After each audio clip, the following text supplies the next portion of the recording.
إن الحمد لله نحمده ونستعينه ونستغفره ونعوذ بالله من شرور أنفسنا ومن سيئات أعمالنا من يهده الله فلا مضل له ومن يضلل فلا هادي له وأشهد أن لا إله إلا الله وحده لا شريك له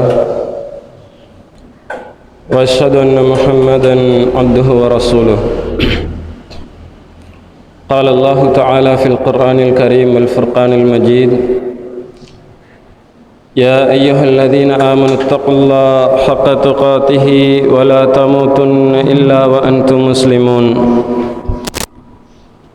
يا أيها الناس اتقوا ربكم الذي خلقكم من نفس واحدة وخلق منها زوجها وبث منهما رجالا كثيرا ونساء واتقوا الله الذي تساءلون به والأرحام إن الله كان عليكم رقيبا يا أيها الذين آمنوا اتقوا الله وقولوا قولا سديدا يصلح لكم أعمالكم ويغفر لكم ذنوبكم ومن يطع الله ورسوله فقد فاز فوزا عظيما أما بعد فإن أصدق الحديث كتاب الله وخير الهدي هدي محمد صلى الله عليه وسلم وشر الأمور محدثاتها وكل محدثة بدعة وكل بدعة ضلالة وكل ضلالة في النار أو كما قال عليه الصلاة والسلام. எல்லாம் வல்ல ரப்பை போற்றி புகழ்ந்தவனாக ஸலவாத்தும் சலாமும் எம்பெருமானார் ஸல்லல்லாஹு அலைஹி வஸல்லம் அன்னவர் மீதும்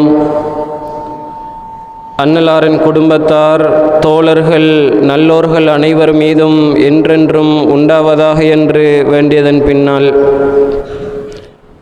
அல்லாஹும் அவனது தூதர் அவர்களும் எவற்றையெல்லாம் இந்த உலகில் எடுத்து வாழுமாறு எங்களை ஏவிருக்கிறார்களோ பணித்திருக்கிறார்களோ அவற்றை முடியுமான வரைக்கும் எங்களது வாழ்க்கையில் எடுத்துக்கொள்ளுமாறும் எவற்றை விட்டும் அவர்கள் எங்களை தடுத்திருக்கிறார்களோ அல்லது விலக்கியிருக்கிறார்களோ அவற்றிலிருந்து முற்றுமுழுதாக விலகிக்கொள்ளுமாறும் முதலில் எனக்கும் அப்பால் உங்களுக்கும் நல்லுபதேசம் செய்தவனாக. அன்பான ஈமானிய தோழர்களே, இன்றைய ஜுமாவிலே மரணமும் மன்னரையும் என்ற ஒரு தலைப்பில் இங்கே பேசுமாறு நான் பணிக்கப்பட்டிருக்கிறேன். அன்பிற்குரியவர்களே, நாங்கள்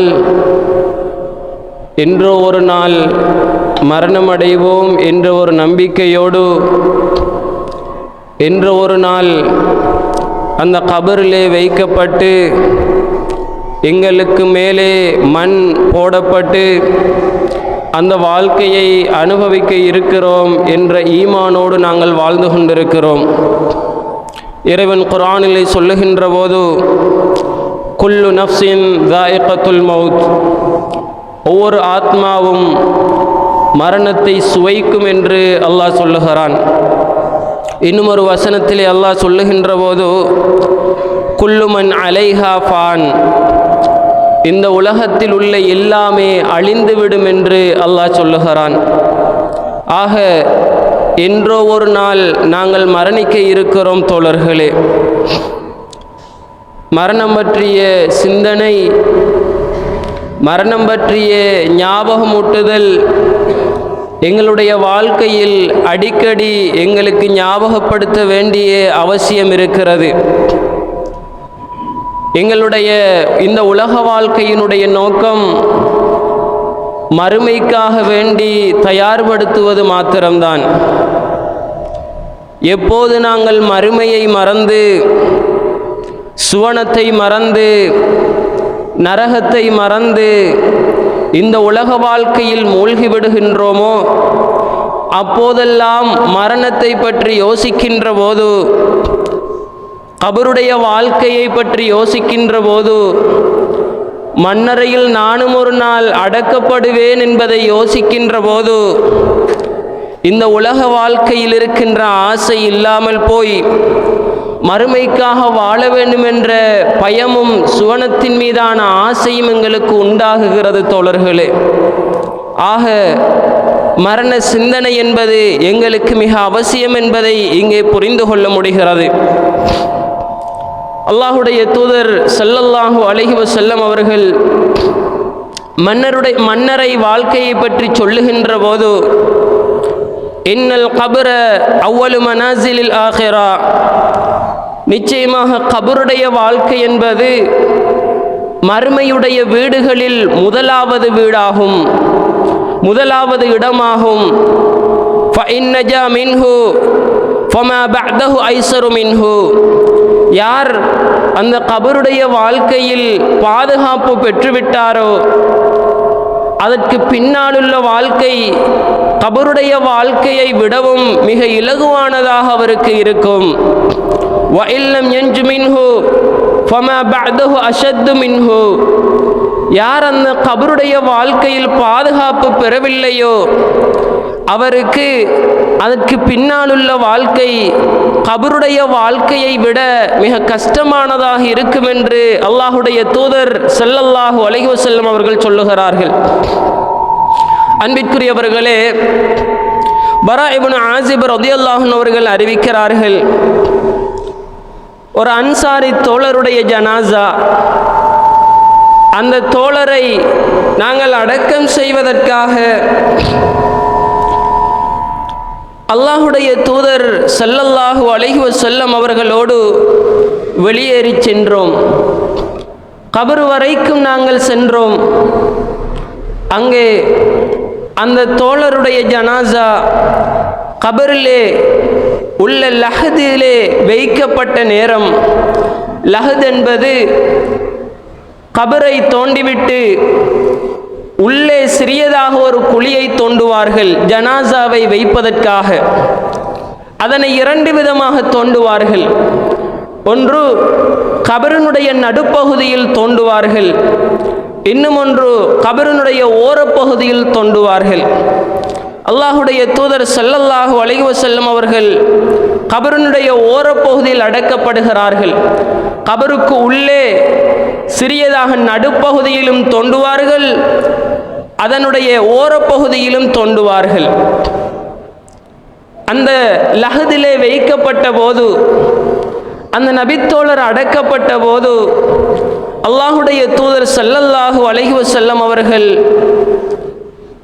அமருகிறார்கள், அந்த இடத்திலே இருக்கிறார்கள். அவருடைய கையிலே ஒரு குச்சி இருந்தது. அந்த குச்சியினால் பூமியை கிண்டிக் கொண்டு அல்லது பூமியிலே தட்டி கொண்டிருந்தார்கள்.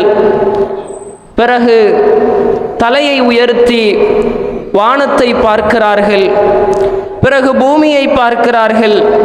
பார்த்துவிட்டு நபிகளார் சொல்லுகிறார்கள், இஸ்தஈது பில்லாஹி மின் அஸாபில் கபர், கபருடைய வேதனையை விட்டும் அல்லாஹ்விடம் நீங்கள் பாதுகாப்பு கேளுங்கள். இஸ்தஈது பில்லாஹி மின் அஸாபில் கபர், கபருடைய வேதனையிலிருந்து அல்லாஹ்விடம் பாதுகாப்பு கேளுங்கள் என்று 2 அல்லது 3 தடவைகள் நபிகளார் சொல்லுகிறார்கள். இன்னும் ஒரு ஹதீஸிலே தோழர்களே, முன்பின் பாவங்கள் மன்னிக்கப்பட்ட அந்த நபிகளார், அல்லாஹுக்கு நேசமான நபிகளார், அவர்களே 2 அல்லது 3 தடவைகள் கபருடைய வேதனையிலிருந்து பாதுகாப்பு தேடியதாக வருகிறது. அதற்கு பிறகு அல்லாஹுடைய தூதர் ஸல்லல்லாஹு அலைஹி வஸல்லம் அவர்கள் எங்களுடைய மறைவான அறிவோடு சம்பந்தமான மரணத்தும் அதோடு சேர்த்து மன்னரை வாழ்க்கையை ஞாபகப்படுத்துகிறார்கள் தோழர்களே. அல்லாஹுடைய தூதர் அவர்கள் சொல்லுகிறார்கள், இன்னல் அப்தல் முஃமின, நிச்சயமாக முஃமினான அடியான், அல்லாஹுவை நம்பிக்கை கொண்ட அடியான், அல்லாஹுவை விசுவாசித்து வாழ்ந்த அடியான், இதா கான ஃபின் கிதாஇ மினத் துன்யா வ இக்பாலி மினல் ஆখিরা, அவன் இந்த உலக வாழ்க்கையை முடித்து மறுமையை நோக்கிவிட்டால் நஸல இலைஹி மினஸ் ஸமாஇ மலாயிகா, வானத்திலிருந்து அவனிடத்தில் மலக்குமார்கள் இறங்குவார்கள்.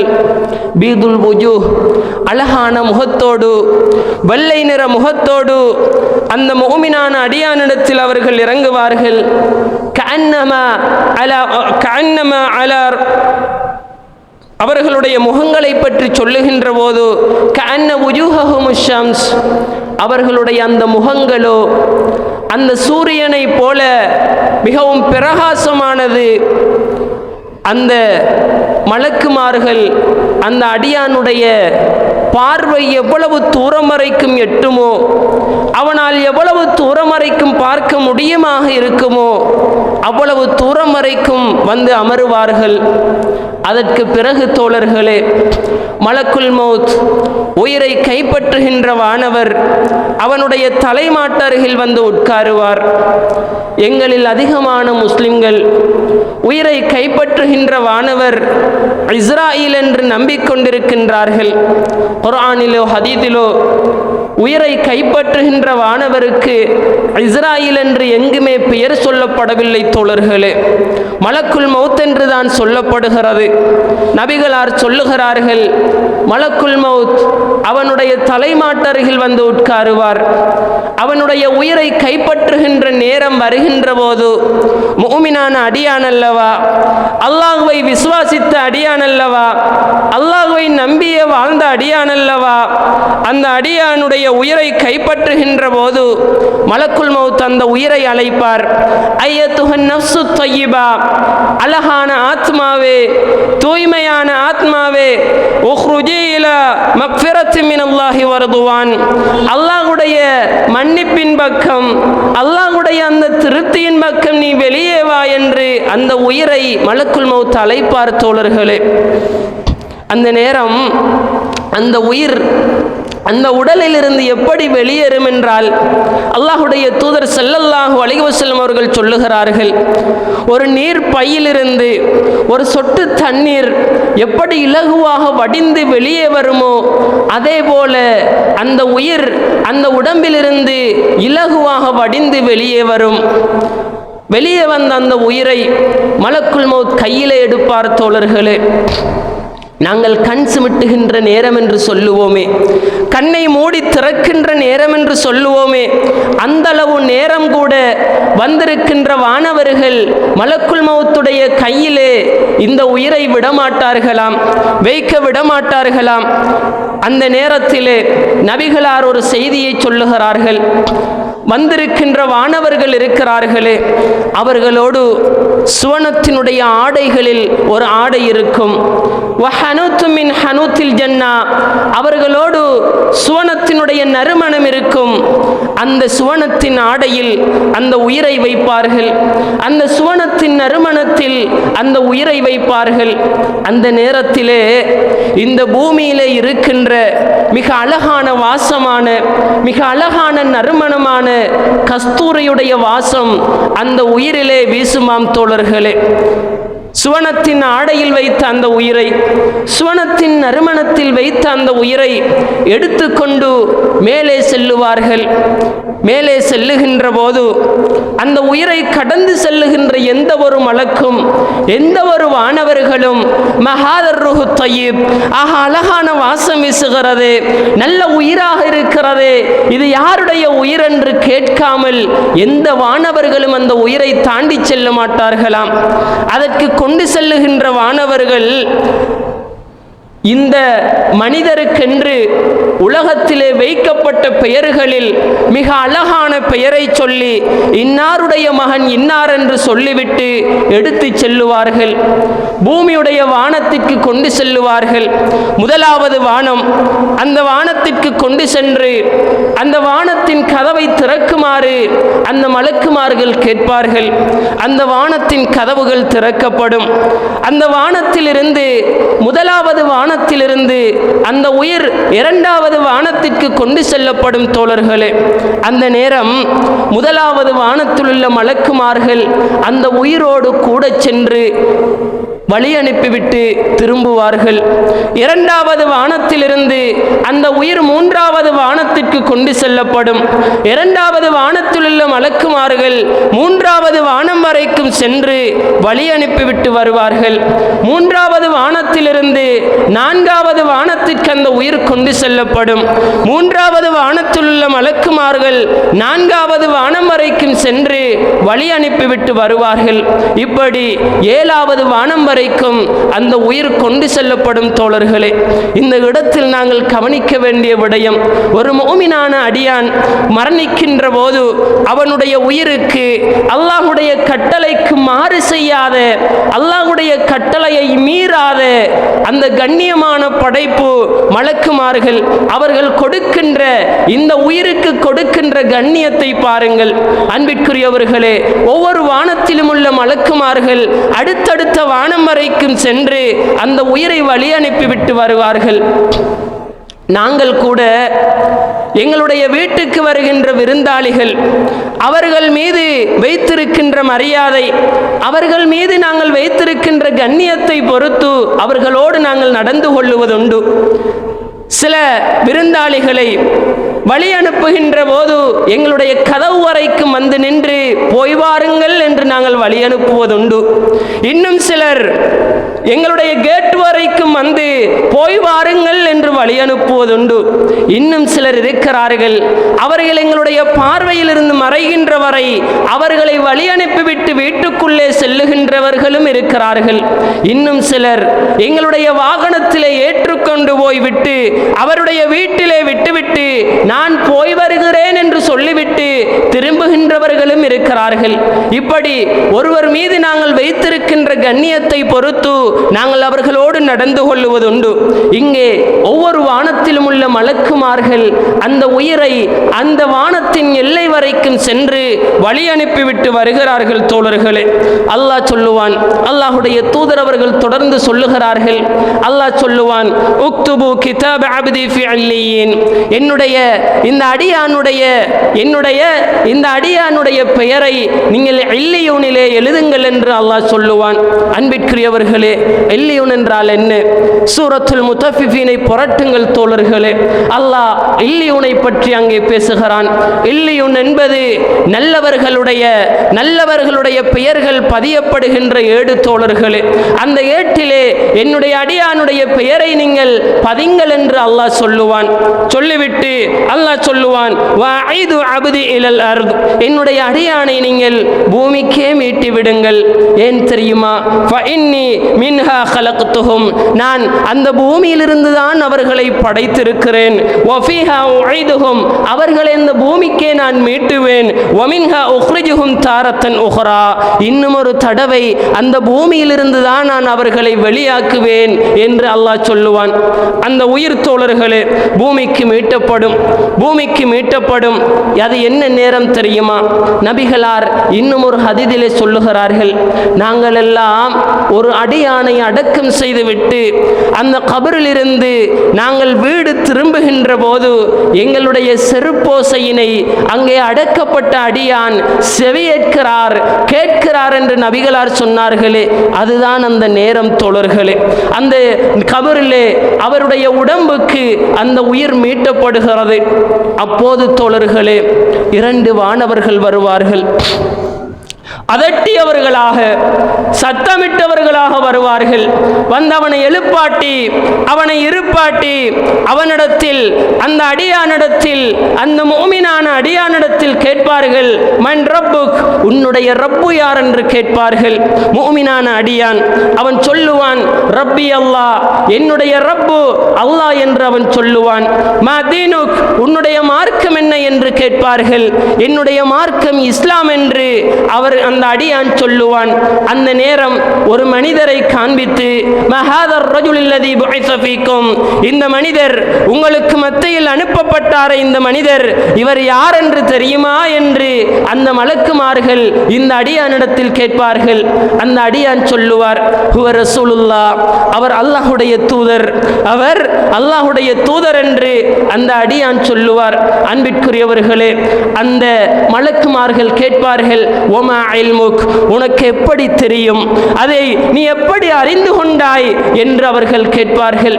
அதற்கு அந்த மூமினான அடியான் ஒரு பதிலை சொல்லுகிறான். அன்பிற்குரியவர்களே, கபரிலே மனிதன் பேசுவதை உயிரோடு வாழுகின்ற எங்களுக்கு அல்லாஹுடைய தூதர் அவர்கள் சொல்லுகிறார்கள், கபரிலே வெற்றியடைந்த மனிதன் பேசுவதை உயிரோடு வாழுகின்ற நாங்கள் வெற்றியடைய வேண்டும் என்றால் எப்படி வாழ வேண்டும் என்பதை தெரிந்து கொள்வதற்காக நபிகளார் எங்களுக்கு சொல்லுகிறார்கள்.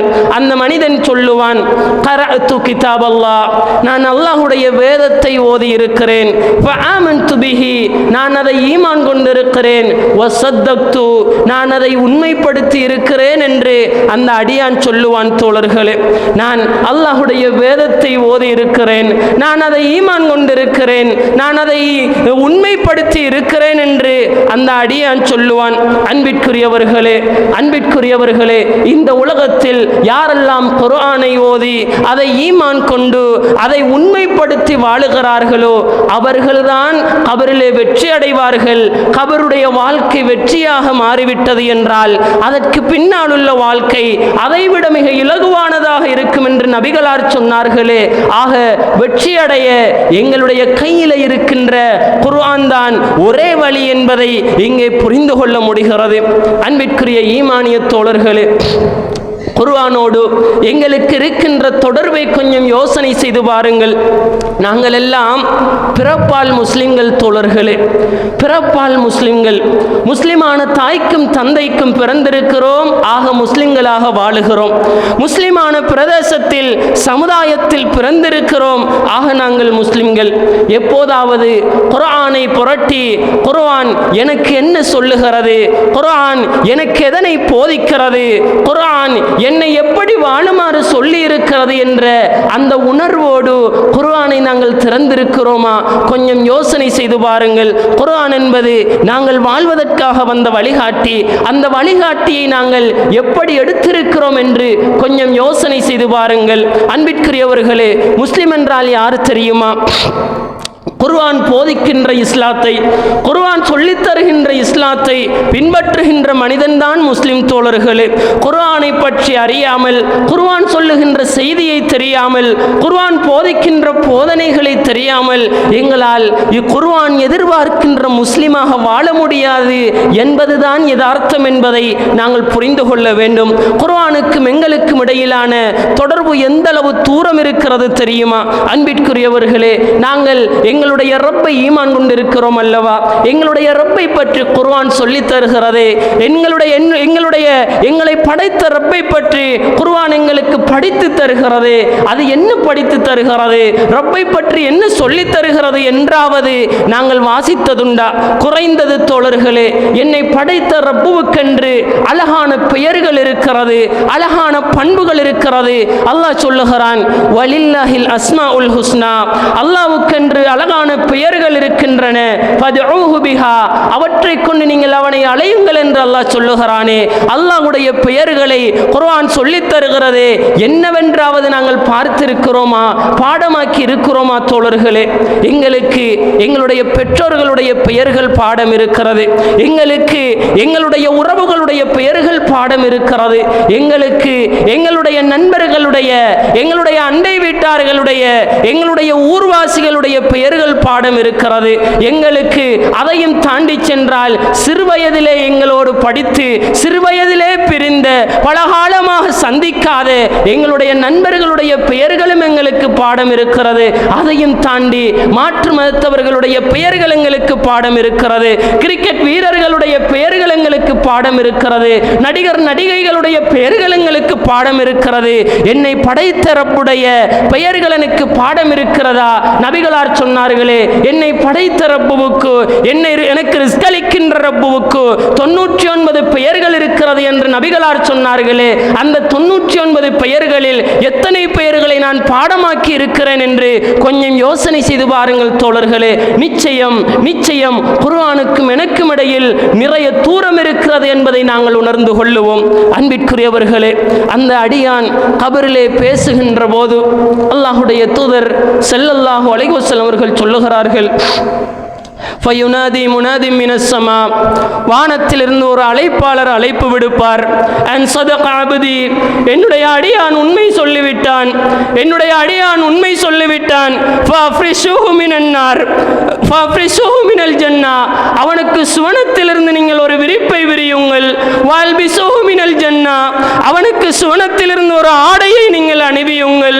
வஃப்தஹூ லஹு பாபன் இலல் ஜன்னா, அவனுக்கு சுவனத்திற்கான ஒரு கதவை அவனுடைய கபருக்கு நீங்கள் திறந்து விடுங்கள் என்று அந்த அழைப்பாளர் அழைப்பு விடுப்பார். தோழர்களே, அவனுடைய கபருக்கு அந்த சுவனத்திலிருந்து நல்ல தென்றல் காற்றுகளும் நறுமணமும் வீசிக்கொண்டிருக்குமாம். தோழர்களே, அந்த நேரத்திலே ஒரு மனிதன் அந்த அடியானிடத்தில் வருவார். அடக்கப்பட்டிருக்கின்ற மூமினான அடியானிடத்தில் ஒரு மனிதன் வருவார்.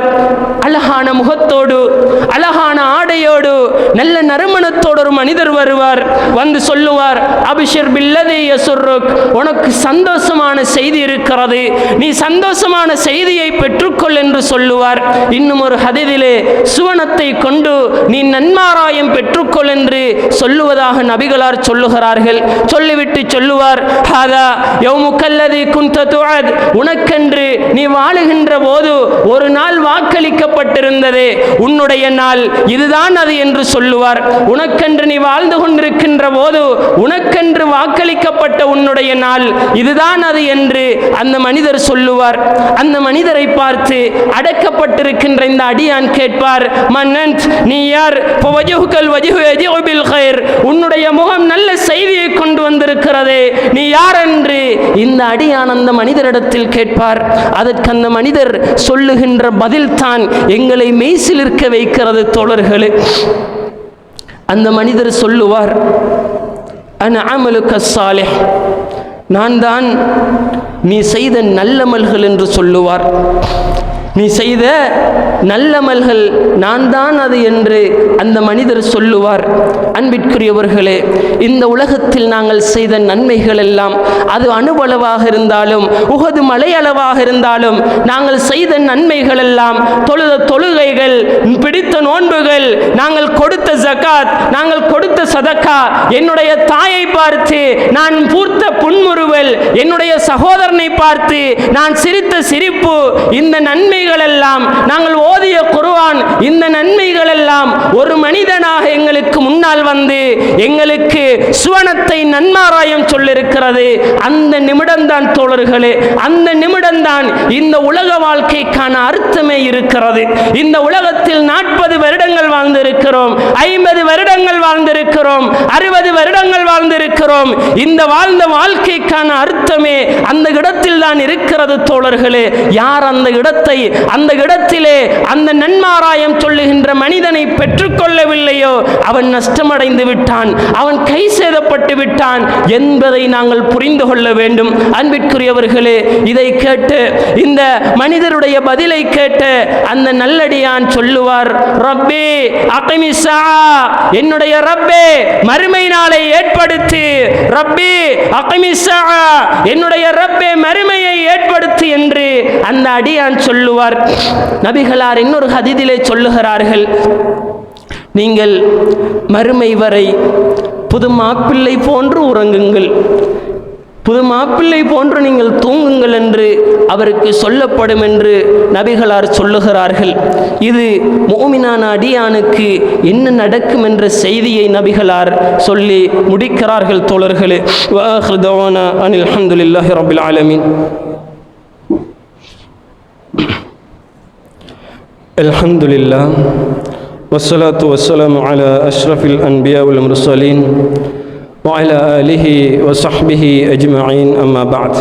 அன்பிற்குரிய ஈமானிய தோழர்களே, தொடர்ந்து நபிகளார் பேசுகிறார்கள், வ இன்னல் அப்தல் காஃபிர, அல்லாஹுவை மறுத்து வாழுகின்ற அடியான். இன்னும் ஒரு ஹதீஸிலே அல் ஃபாஜிர, பாவியாக வாழுகின்ற அடியான். இதா கான ஃபின் கிதாஇ மினத் துன்யா வ இக்பாலி மினல் ஆகிரா, அவன் இந்த உலக வாழ்க்கையை முடித்து மறுமையை நோக்கிவிட்டால் அவனிடத்திலும் வானவர்கள் இறங்குவார்கள். கருத்த முகத்தோடு, விகாரமான தோற்றத்தோடு அவனிடத்தில் மலக்குமார்கள் இறங்குவார்கள். அவர்கள் அவர்களுடைய கையிலே முசுக் என்கின்ற ஆடை வைத்திருப்பார்கள். அவனுடைய பார்வை எவ்வளவு தூரம் வரைக்கும் நீண்டு செல்லுமோ அவ்வளவு தூரம் வரைக்கும் வந்து அமருவார்கள். தலைமாட்டருகில் மலக்குல் மௌத் வந்து அமருவார். அவனுடைய உயிர் கைப்பற்றப்படுகின்ற நேரம் அந்த மலக்குல் மௌத் அந்த உயிரை அழைப்பார். யா ஐயத்துஹன் நஃப்ஸுல் கபீதா, மோசமான ஆத்மாவே, பாவியான ஆத்மாவே, உக்ருஜி இலா சகத்தி மினல்லாஹி வ கதப், அல்லாஹ்விடம் இருக்கின்ற கோபத்தின்பால் வெளியே வா என்று அந்த மலக்குல் மௌத் அழைப்பார். தோழர்களே, அப்போது அந்த உயிர் அந்த உடம்பை விட்டு வெளியே வருவதற்கு மறுக்குமாம். அந்த உடம்பில் உள்ள பாகங்களிலெல்லாம் பிரிந்து செல்லுமாம். அல்லாஹ் நபிகளார் வேறொரு இடத்தில் சொல்லுகிறார்கள், அவனுடைய இடுப்புகள், அவனுடைய விழாக்களிலும் விழாப்புறங்களிலும் பித்தட்டுகளிலும் அடித்து அவனுடைய உயிரை நீங்கள் கைப்பற்றுங்கள் என்று சொல்லப்படுமாம். என்ன நேரம் தெரியுமா? அல்லாஹ் குர்ஆனிலே சொல்லுகிறானே, வல் தப்பத்தி சாக்கு பிசாக், கெண்டை காலம் ஒன்றோடொன்று பிரளம் என்று அல்லாஹ் சொல்லுகிறானே, அந்த நேரம் தோழர்களே, அந்த உயிரை கைப்பற்றுவதை நபிகளார் எப்படி உவமையாக சொல்லுகிறார்கள் என்றால், ஈரமான கம்பளி துணியிலே கூர் பகுதி நுனிப்பகுதி வளைந்த கம்பி இருக்கிறது. அந்த கம்பியை பிடுங்கி எடுப்பதை போல அந்த உயிரை அந்த உடலில் இருந்த அந்த மலக்குல் மௌத் பிடுங்கி எடுப்பார். கண் சுமிட்டுகின்ற நேரம், அந்தளவு நேரம் கூட வந்திருக்கின்ற வானவர்கள் அந்த மலக்குல் மௌத்துடைய கையிலே அந்த உயிரை விடமாட்டார்கள். அவர்கள் கொண்டு வந்த அந்த முசுக் என்கின்ற ஆடையிலே சுற்றுவார்கள். அப்போது இந்த பூமியிலே இருக்கின்ற ஆக துர்நாற்றமான அழுகிய உடலினுடைய அழுகிய பிணத்தினுடைய துர்நாற்றத்தை போல அந்த உடலில் இருந்து, அந்த ஜனாசாவில் இருந்து, அந்த உயிரிலிருந்து துர்நாற்றம் வீசும். அந்த உயிரை கொண்டு மேலே செல்லுவார்கள். அந்த உயிரை கடந்து செல்லுகின்ற எந்த மலக்குமார்களும் மஹாதர் ரோஹல் ஹபீஸ், ஆஹா துர்நாற்றமாக இருக்கிறது, நாற்றம் வீசுகிறது, மோசமான உயிராக இருக்கிறது, இது யார் என்று கேட்காமல் எந்த மலக்குமார்களும் அந்த உயிரை தாண்டி செல்ல மாட்டார்கள். அந்த நேரத்திலே கொண்டு செல்லுகின்ற மலக்குமார்கள் இந்த உலகத்திலே அவனுக்கென்றிருக்கின்ற பெயர்களில் ஆக மோசமான பெயரை சொல்லி இன்னாருடைய மகன் இன்னார் என்று சொல்லி எடுத்து செல்லுவார்கள். முதலாவது வானத்திற்கு கொண்டு சென்று அந்த வானத்தினுடைய கதவை திறக்குமாறு அந்த வானவர்கள் கேட்பார்கள். ஆனால் நபிகளார் சொல்லுகிறார்கள், அந்த வானத்தினுடைய கதவு இந்த உயிருக்காக திறக்கப்படாது என்று சொல்லிவிட்டு அல்லாஹ்வுடைய ஒரு வசனத்தை ஓதுகிறார்கள். அல்லாஹ் சொல்லுகிறான், லா துஃபத்தஹு லஹும் அபுவாபுஸ் ஸமா, வானத்தின் கதவுகள் அவர்களுக்காக திறக்கப்பட மாட்டாது. வலா யதுகுலூனல் ஜன்னா, அவர்கள் சுவர்க்கம் நுழைய மாட்டார்கள். ஹத்தா யலிஜல் ஜமல் ஃபி ஸம்மில் கியாத், ஒரு ஒட்டகம் ஊசியுடைய முனையில் நுழைகின்ற வரை அவர்கள் சுவனம் நுழைய மாட்டார்கள் என்று அல்லாஹ் சொல்லுகின்ற வசனத்தை நபிகளார் அங்கே ஞாபகப்படுத்துவார்கள். அந்த உயிரை அல்லாஹ் சொல்லுவான், உக்துபு கிதாபஹு ஃபி சிஜ்ஜின் ஃபில் அர்தி சுப்லா, அவனுடைய பெயரினை நீங்கள், அவனுடைய ஏட்டினை நீங்கள் பூமியுடைய அடிப்பாகத்தில் உள்ள சிஜ்ஜின் என்கின்ற ஏட்டிலே நீங்கள் எழுதுங்கள். சிஜ்ஜின் என்பது தோழர்களே, சூரத்துல் முத்தஃபிஃபினை புரட்டுங்கள், அங்கு அல்லாஹ் சிஜ்ஜினை பற்றியும் பேசுகிறான். பாவிகளுடைய பெயர்கள் பதியப்படுகின்ற ஏடு அது, அந்த ஏட்டிலே எழுதுமாறு அல்லாஹ் சொல்லுவான்.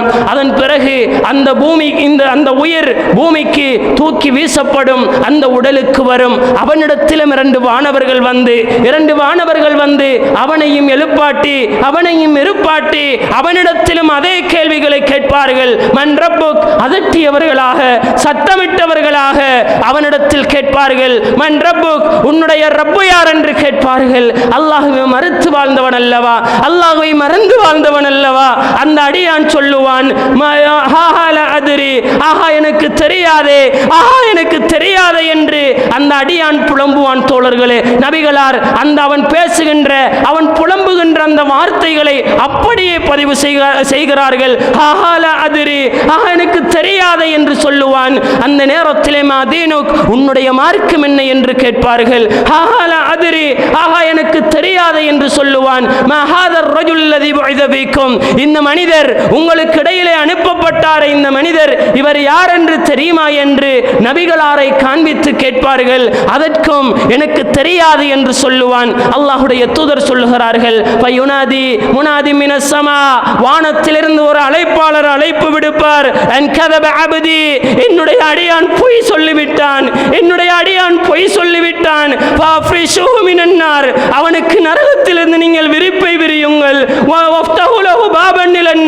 அவனுக்கு நரகத்திற்கான ஒரு கதவை நீங்கள் திறந்து விடுங்கள் என்று அந்த அழைப்பாளர் அழைப்பு விடுப்பார் தோழர்களே. அப்போது அவனுடைய கபருக்கு நச்சுக் காற்றுகளும் சூடான காற்றுகளும் வீசிக்கொண்டிருக்குமாம். இந்த நேரத்திலே அவனுடைய அந்த கபரை அல்லாஹ்வுடைய தூதர் அவர்கள் சொல்லுகிறார்கள், அவனுடைய கபர் ஒரு நெருக்கும், அவனுடைய 2 விலா எலும்புகளும் ஒன்றோடொன்று பின்னிப்பிணையும். அந்த நேரத்திலே அவனிடத்தில் ஒரு மனிதர் வருவார், துர்நாற்றத்தோடு, மோசமான ஆடையோடு, விகாரமான தோற்றத்தோடு ஒரு மனிதர் வருவார். வந்து சொல்லுவார், அபுஷிர் பில்லதி யசூக், உனக்கு கெட்டதுதான் இருக்கிறது. இன்னும் ஒரு ஹதீஸிலே நரகத்தை கொண்டு நீ நற்செய்தி பெற்றுக்கொள், நரகம் இருக்கிறது என்று நீ செய்தி பெற்றுக்கொள் என்று சொல்லுவார். ஹாதா யௌமுக்கல்லதி குன்த துஅத், உனக்கென்று வாக்களிக்கப்பட்டிருந்த உன்னுடைய நாள் இதுதான் அது என்று அந்த மனிதர் சொல்லுவார். இந்த மனிதர் அந்த மனிதரை பார்த்து கேட்பார், மன்னன்த், நீ யார்? ஃபவஜுஹுகல் வஜுஹு யஜூ பிஷர், உன்னுடைய முகம் கெட்ட செய்தியை கொண்டு வந்திருக்கிறதே, கெட்டதை கொண்டு வந்திருக்கிறதே, நீ யார் என்று கேட்பார். அந்த மனிதர் சொல்லுவார், அன் அமலுக்கல் ஹபீஸ், நான் தான் நீ செய்த பாவமான கேவலமான மோசமான காரியங்கள் என்று சொல்லுவார். அதற்கு அந்த அடியார் சொல்லுவார், ரப்பி லா துக்மி ஸாஆ, என்னுடைய ரப்பே மறுமையை நீ ஏற்படுத்தி விடாதே என்று அந்த அடியான் அல்லாஹ்விடத்தில் சொல்லுவார். அன்பிற்குரிய ஈமானிய உறவுகளே, இத்தோடு நபிகளார் அந்த ஹதீஸை முடிக்கிறார்கள். அன்பிற்குரியவர்களே, கபருடைய வாழ்க்கை என்பது, கபரிலே வைக்கப்படுவது என்பது, இந்த உலகத்திலே 10 மாதம் சுமந்து பெற்றெடுத்த எங்களுடைய தாய், எங்களை தோளிலே சுமந்து பெற்று வளர்த்த எங்களுடைய தந்தை, நாங்கள் தான் உலகம் என்று வாழுகின்ற எங்களுடைய மனைவிமார், நாங்கள் ஆசையாய் பெற்றெடுத்த எங்களுடைய வாரிசுகள், இவர்களை நாங்கள் கபரிலே வைக்கப்பட்ட பிறகு ஒரு நாளாவது, ஒரு இரவாவது, ஒரு மணி நேரமாவது வந்து கபரிலே இருங்கள் என்று சொன்னால் யாருமே இருக்க போவதில்லை தோழர்களே. யாராலும் இருக்கவும் முடியாது, இருப்பதற்கு யாரும் தயாராக இல்லை. அங்கே நாங்கள் தனியாக இருக்க வேண்டியிருக்கிறது. அன்பிற்குரியவர்களே, அந்த நேரம் எல்லாமே எங்களை விட்டும் கை மீறிவிடும், எங்களை விட்டும் சென்றுவிடும். நபிகளார் 3 விடயங்களை தவிர என்று சொல்லுகிறார்கள். நாங்கள் மரணித்தாலும் நன்மைகள் வர வேண்டும் என்றால் 3 விடயங்கள் இருக்கிறது. ஒன்று சதகா ஜாரியா, நாங்கள் செய்கின்ற நிலையான தர்மம். அதே போல நாங்கள் கற்றுக் கொடுக்கின்ற பிரயோசனமான கல்வி என்று சொல்லுகிறார்கள். 3வது அவ்வளதின் சாலிஹின் யதுஉ லஹு, தனக்காக வேண்டி பிரார்த்தனை செய்யக்கூடிய சாலிஹான பிள்ளை என்று நபிகளார் சொல்லுகிறார்கள். அன்பிற்குரியவர்களே, நாங்கள் இன்றைய உலகத்தில் நாங்கள் மறந்த முக்கியமான ஒரு அம்சம், எங்களுடைய பிள்ளைகளை எங்களுக்காக பிரார்த்திக்கின்ற சாலிஹான பிள்ளைகளாக வளர்க்க வேண்டும் என்பது தோழர்களே. சாலிஹான பிள்ளைகளாக, எங்களுக்கு பிரார்த்திக்கக்கூடிய சாலிஹான பிள்ளைகளாக வளர்க்க வேண்டும் என்பது அது எங்களுடைய சுயநலம் என்றாலும் என்று சொன்னாலும் பரவாயில்லை, என்னுடைய கபருக்கு நன்மை வந்து சேர இருக்கிறது. அன்பிற்குரியவர்களே, கொஞ்சம் உள்ளத்தில் கை வைத்து கேளுங்கள், என்னுடைய பிள்ளை நான் மரணித்தால் எனக்காக பிரார்த்திக்கின்ற பிள்ளையாக நான் வளர்த்திருக்கிறேனா? அன்பிற்குரியவர்களே, நாங்கள் உயிரோடு இருக்கின்ற போது எங்களுடைய பெற்றோர்கள் மரணித்தால் அவர்களுக்கென்று நாங்கள் வாழ்க்கையிலே ஒரே ஒரு தடவை தான் ஜனாசா தொழுகை தொழ முடியும். அந்த தொழுகையிலே 3வது தக்பீருக்கு பின்னால் ஜனாசாவுக்கென்று அழகான பிரார்த்தனை ஒன்றை நபிகளார் சொல்லித் தருகிறார்களே. வாழ்க்கையில் ஒரே ஒரு தடவை தொழுகின்ற அந்த தொழுகையில் ஒரே ஒரு தடவை தான் எங்களால் பிரார்த்திக்க முடியும். எந்த ஒரு மனிதனுக்கும் அவனுடைய பிள்ளை, அவனுடைய குழந்தை அவனுக்காக வேண்டி மனமுருகி உள்ளத்தால் அழுது கண்களால் அழுது அல்லாஹ்விடத்தில் இறங்கி பிரார்த்தனை செய்வதை போல யாராலும் செய்ய முடியாது. யோசித்து பாருங்கள், என்னுடைய குழந்தை, என்னுடைய பிள்ளை எனக்காக தொழுவிக்கின்ற அந்த திறமையில் நான் வளர்த்திருக்கிறேனா? என்னுடைய பிள்ளை எனக்காக பிரார்த்தனை செய்கின்ற அந்த மனநிலையில் நான் வளர்த்திருக்கிறேனா? எனக்காக தொழுவித்து, எனக்காக கண்ணீர் வடித்து, எனக்காக உள்ளத்தால் அழுது அவன் பிரார்த்தனை செய்கின்ற மகனாக வளர்ந்திருக்கிறானா? அன்பிற்குரியவர்களே, இன்று அதிகமான இளைஞர்கள் போதைக்கு அடிமையாகி வருகின்ற ஒரு சூழலில் நாங்கள் வாழ்ந்து கொண்டிருக்கிறோம். போதையில் மூழ்கி சுயநினைவை இழந்து போதைக்கு அடிமையாக இருக்கின்ற எந்த பிள்ளை தாய்க்கு பிரார்த்தனை செய்ய போகிறது, எந்த பிள்ளை தந்தைக்காக கையேந்த போகிறது என்று ஒரு கணம் யோசனை செய்து பாருங்கள். நாங்கள் எல்லோருமே யாரோ ஒரு தாய்க்கும் தந்தைக்கும் பிள்ளைகள், எங்களுக்கு பிள்ளைகள் இருக்கிறார்கள். அன்பிற்குரியவர்களே, கடைசியாக ஒரு செய்தியை சொல்லி முடிக்கிறேன். அல்லாஹ்வுடைய தூதர் ஸல்லல்லாஹு அலைஹி வஸல்லம் அவர்கள் சொல்லுகிறார்கள், இன்ன ரஜுல லதுர்ஃபஅ தரஜத்துஹு ஃபில் ஜன்னah, ஒரு மனிதனுக்கு சுவனத்திலே அவனுடைய அந்தஸ்து உயர்த்தப்படுமாம். தோழர்களே, எங்கே? சுவனத்தில் ஒரு மனிதனுக்கு அவனுடைய அந்தஸ்து உயர்த்தப்படுமாம்.